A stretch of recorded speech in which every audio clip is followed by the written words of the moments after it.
Jó, capítulo 19, versículos 7 e 8. Assim diz a palavra de Deus: Eis que clamo violência, mas não sou ouvido. Grito socorro, porém não há justiça. O meu caminho ele fechou e não posso passar, e nas minhas veredas pôs trevas. Pai, a tua palavra foi lida, Senhor. Eu te peço a tua unção sobre os meus lábios, para aquilo que tu tens para falar individualmente a cada um de nós, Senhor. Eu te peço que tu usa-me como instrumento teu. E nós já te agradecemos em nome de Jesus. Amém. É sempre uma alegria muito grande estar aqui na igreja. Eu tenho um carinho muito especial por essa igreja, pelas pessoas que aqui congregam, pelo reverendo Roy, ele já sabe disso, reverendo Ismael também.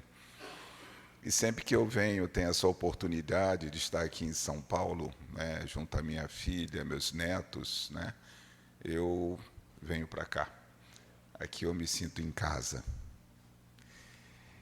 Essa palavra que foi lida hoje, essa meditação que nós vamos ter do livro de Jó, me fez lembrar de uma canção de 1964, dois cantores norte-americanos, chamados Simon e Garfunkel, gravaram uma música naquela ocasião, em 1964, e essa música falava de uma coisa que a gente tem experimentado cada vez mais no nosso dia a dia.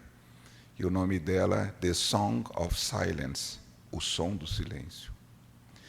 Esse som que por vezes atormenta a gente, esse som que por vezes cobra da gente uma atitude. Essa música fez um grande sucesso e até os dias de hoje. Se vocês olharem naqueles podcasts que tem no YouTube, quando vem um soldado que há muito tempo ele volta da guerra, encontra a família, a esposa, os filhos, o fundo musical é essa canção, com um arranjo novo, mas é essa canção. Porque quando o soldado vai à guerra, não há mais a comunicação com a família, porque GPS dá localização da posição, então eles ficam impossibilitados de ter essa comunicação. Mas naquela época, e nós estamos falando de 62 anos atrás, essa canção, ela falava sobre a incapacidade das pessoas de se relacionarem, a falta de comunicação e a incapacidade das pessoas de se conectarem. Eu estou falando há 62 anos atrás. E hoje, com os meios que nós temos, nós vivemos no mundo digital, 2026 é um mundo digital. O que não nos falta são meios de comunicação. Mas naquela época, o que tínhamos? Um telefone preto, telefone fixo, preto, um telex, e tínhamos o mail, não tínhamos o e-mail, nós tínhamos só a carta. E as telefonistas, é claro, para fazer ligação interurbana. De lá para cá, o que mudou? Muita coisa mudou. Muita coisa mudou. Nós temos hoje uma farta matéria de comunicação, de instantânea, imediata, as coisas que acontecem mundo afora a gente já está sabendo, criam-se grupos de WhatsApp, criam-se podcast, enfim, uma série de coisas.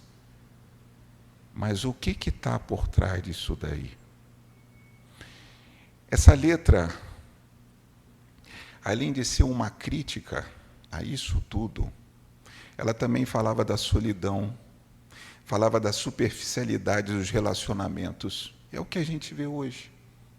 Exatamente há 62 anos atrás, o que a gente vê hoje, em 2026, é a mesma coisa que havia lá atrás. Mas, pastor, lá atrás não haviam os meios de comunicação. Sim, não haviam. Mas a gente continua sozinho. Quando a gente olha para o livro de Jó, a gente vê uma narrativa de um homem justo, temente a Deus, que passou por perdas incríveis, e ele estava lá, fiel na palavra. A fé dele era uma fé inabalável, em que pese as dificuldades, as provações que ele passou, ele estava firme. E a narrativa desse livro, ao longo daqueles capítulos e versículos todos, fala dessa tribulação, dessa provação que ele passou.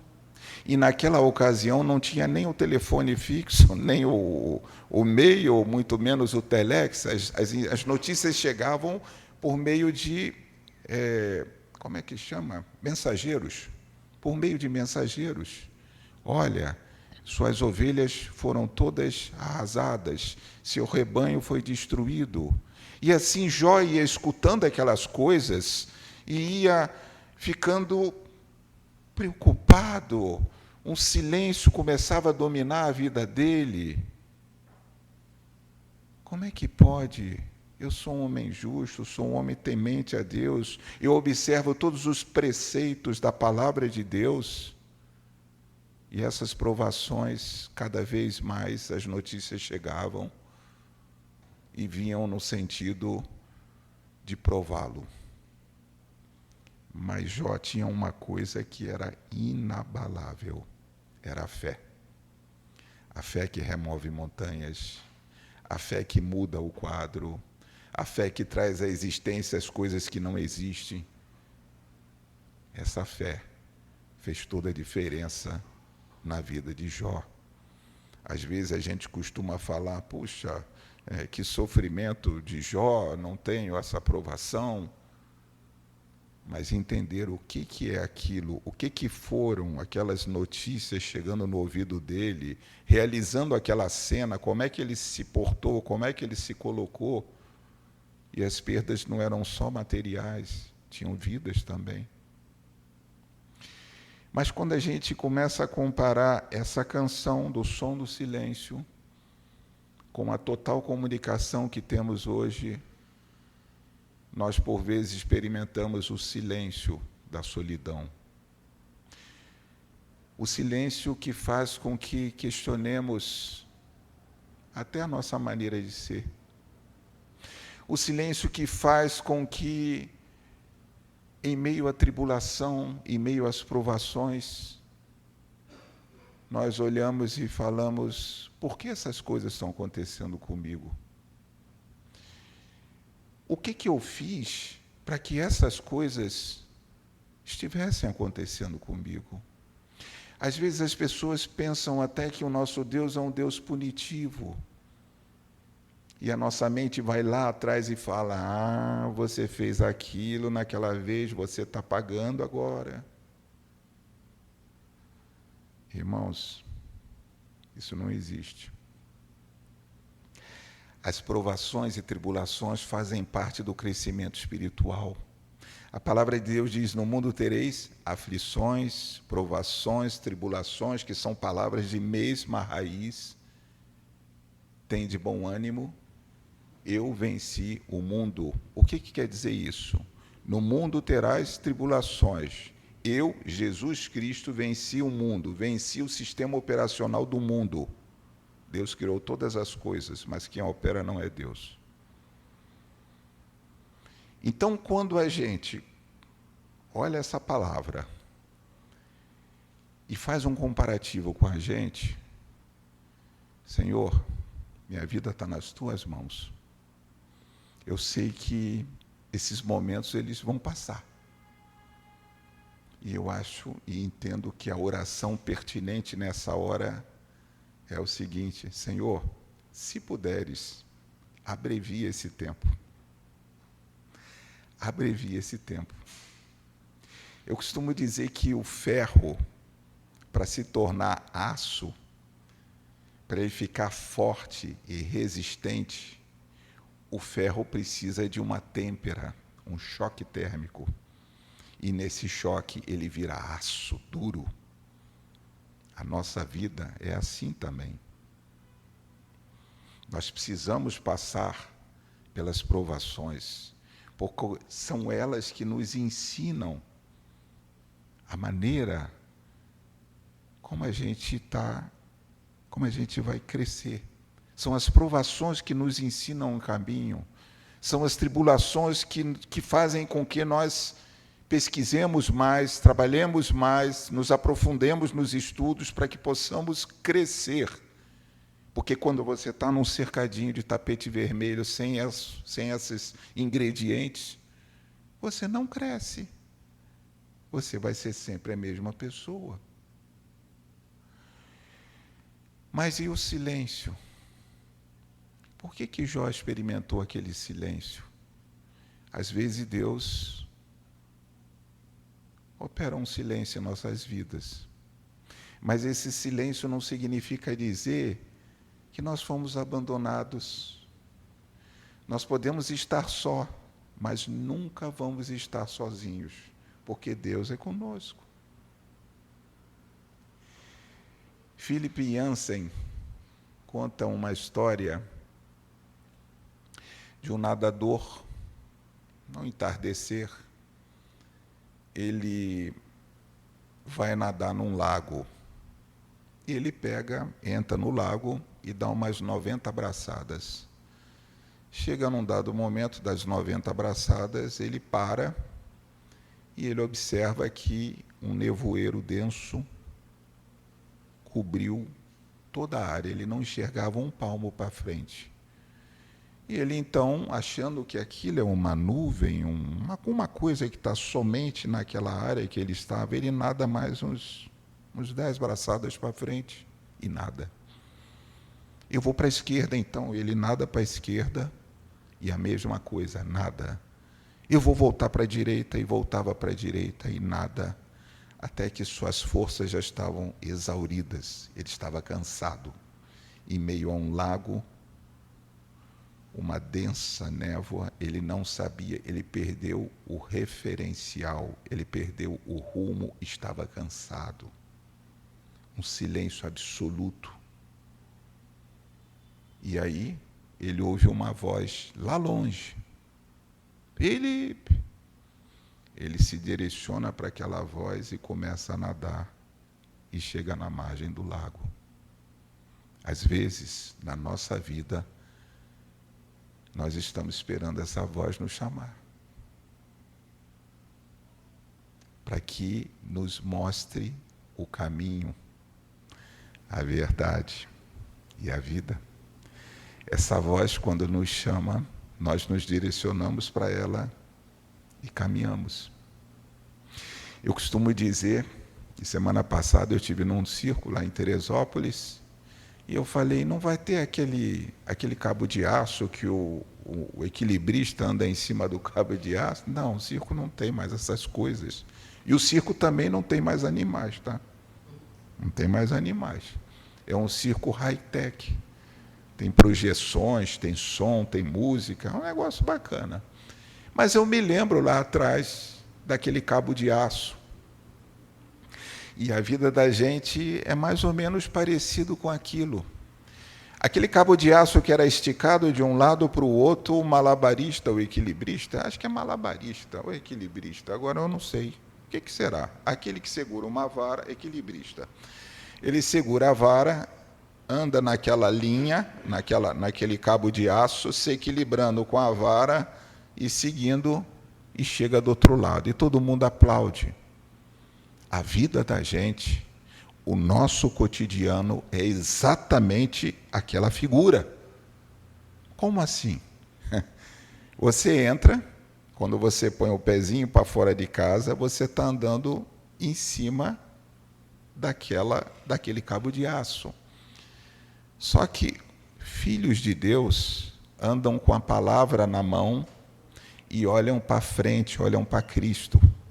Porque filho de Deus que tem a palavra na mão e olha para baixo, para as circunstâncias, vai cair do mesmo jeito que o ímpio cai.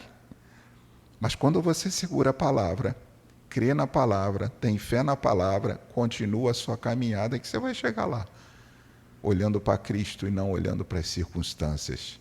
E as circunstâncias, elas têm sido cada vez mais adversas. São circunstâncias que, às vezes, nós até pensamos assim: puxa, eu era feliz e não sabia. Eu lá atrás, eu estava numa boa, eu não sabia. Olha onde que eu fui me meter. Minha filha uma vez me falou duas palavras, eu não me lembro agora quem é o pensador disso daí, mas ela disse o seguinte: quando as coisas estão tranquilas, estão indo bem, a palavra é controle.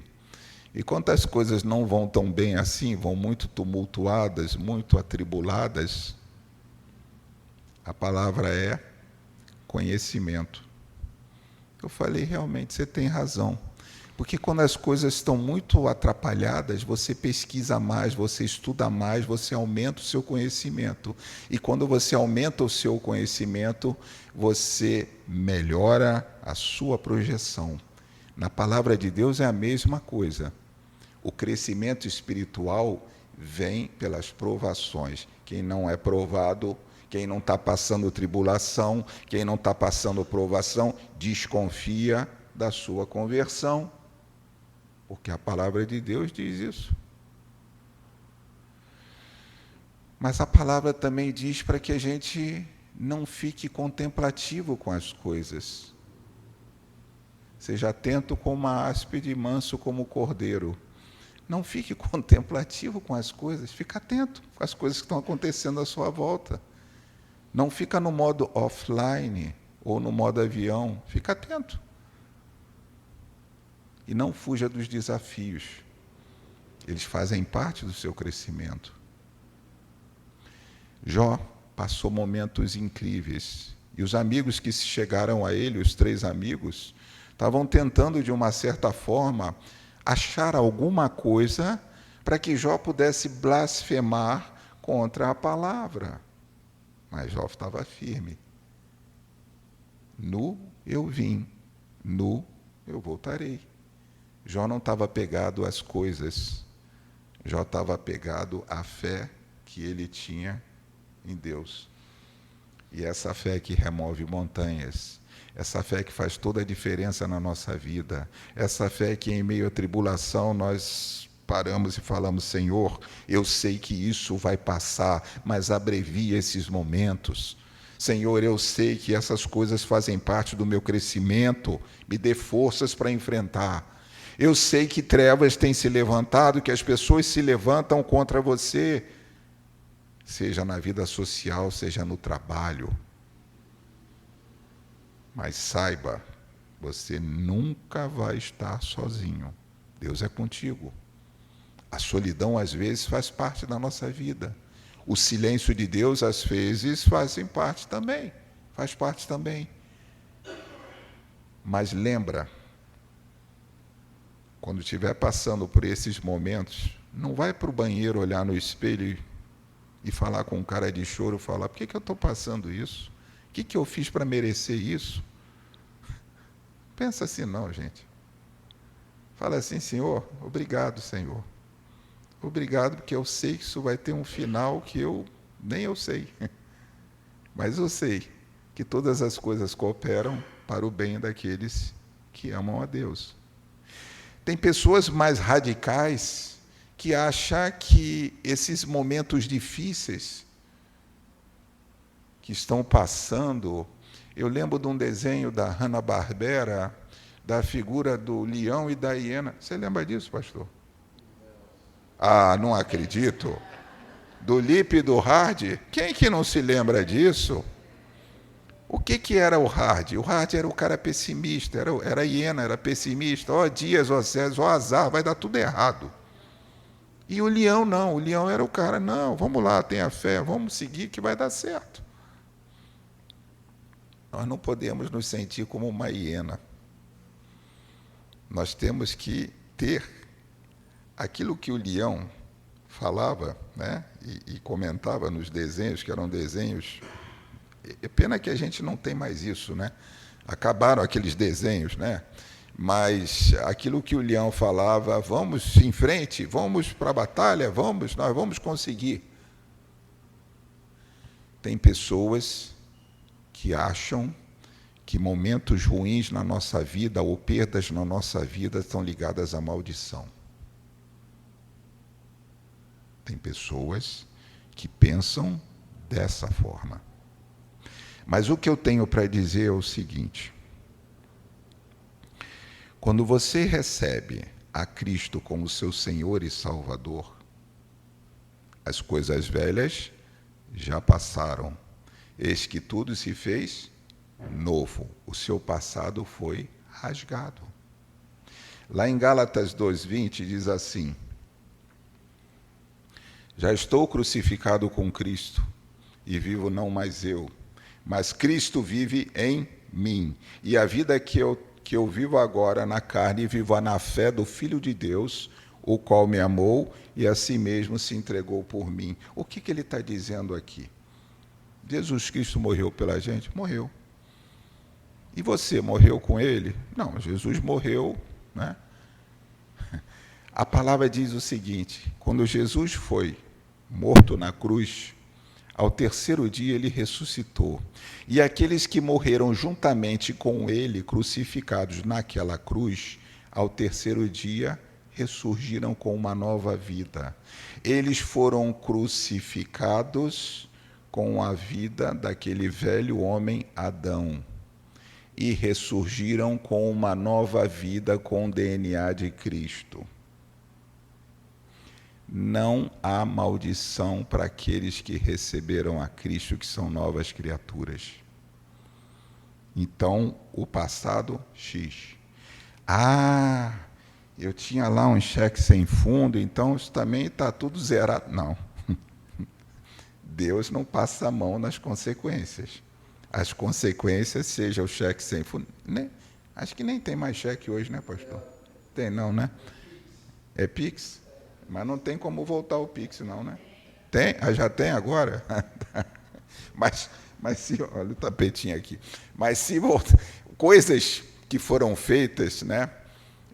Enfim, situações que foram causadas, Deus não passa a mão na cabeça de ninguém. Entenda isso. Você vai lá e vai resolver. Ele vai te ajudar a resolver. Mas ele não passa, ele perdoa o seu pecado. Mas as consequências do pecado você vai ter que assumir. Isso aí não tem escapatória. Mas voltando lá para Jó. Jó, essa narrativa dele do homem justo, temente a Deus, com a fé fervorosa, em que pese aqueles 3 amigos dele estarem buzinando no ouvido dele, ele estava lá firme. E Deus honrou aquilo que tinha feito lá atrás, porque o inimigo falou: eu vou tentar o teu filho, quero ver se ele não vai blasfemar contra você. E Jó não blasfemou. E Deus deu em dobro tudo aquilo que ele perdeu. O que nós tiramos dessa passagem na palavra de Deus? O nosso Deus é um Deus bom, é um Deus benevolente, é um Deus que ele fica alegre quando a pessoa está crescendo profissionalmente, quando está crescendo espiritualmente e quando está enriquecendo também, porque a pessoa que cresce nesses termos e não se desvia da palavra, Deus se alegra. Deus se alegra. Salomão foi um homem riquíssimo. Então, essa mensagem de Jó, que por vezes experimentou um silêncio, e muitas pessoas tentaram colocar no ouvido dele coisas que ele não aceitava. Por quê? O olhar dele estava sempre para cima. O Senhor me deu, o Senhor tirou, acabou. Eu penso sempre que na vida, e a gente tem um período, é uma passagem, a vida ela é cheia de emoções, né? Já dizia o Roberto Carlos naquela música, e as emoções elas fazem parte do nosso crescimento. Mas quando nós estamos firmados na palavra de Deus, haja o que houver, eu sei que isso vai passar, porque nada dura para sempre, isso vai passar. E a solução, ela vai vir de Deus. A gente estuda, a gente tem capacidade para resolver problemas, mas a gente precisa da sabedoria divina para dar direção na resolução desses problemas. Na área que eu atuo, eu costumo dizer isso. Eu estudei, eu me formei, eu tenho capacidade, mas eu preciso da sabedoria de Deus para eu poder direcionar os estudos, as conclusões, os relatórios. E a unção de Deus vem nos lábios, em meio às provações. Em muitas assembleias que eu participo, às vezes eu me surpreendo com aquilo que Deus tem feito na minha vida. Mas isso não significa dizer que eu não tenho provação. Tenho, e muita, e muita, e muita. E o silêncio, às vezes, me deixa em casa um domingo à tarde, não vou dizer chorando, mas triste. Triste porque, às vezes, a gente compartilhava assuntos e hoje eu não tenho mais esse compartilhamento por conta da falta de interação, né? Mas isso também faz parte. A gente tem que olhar para cima, agradecer a Deus e falar: Senhor, é contigo. Senhor, obrigado, Senhor. E eu fico por aqui hoje, agradecido por essa igreja, por estar me recebendo aqui, Pastor Roy. Que Deus abençoe a todos, que Deus dê sabedoria, firmeza, fé. Não perca a esperança, olha para Cristo. É difícil? Vai em frente. Amém, pessoal?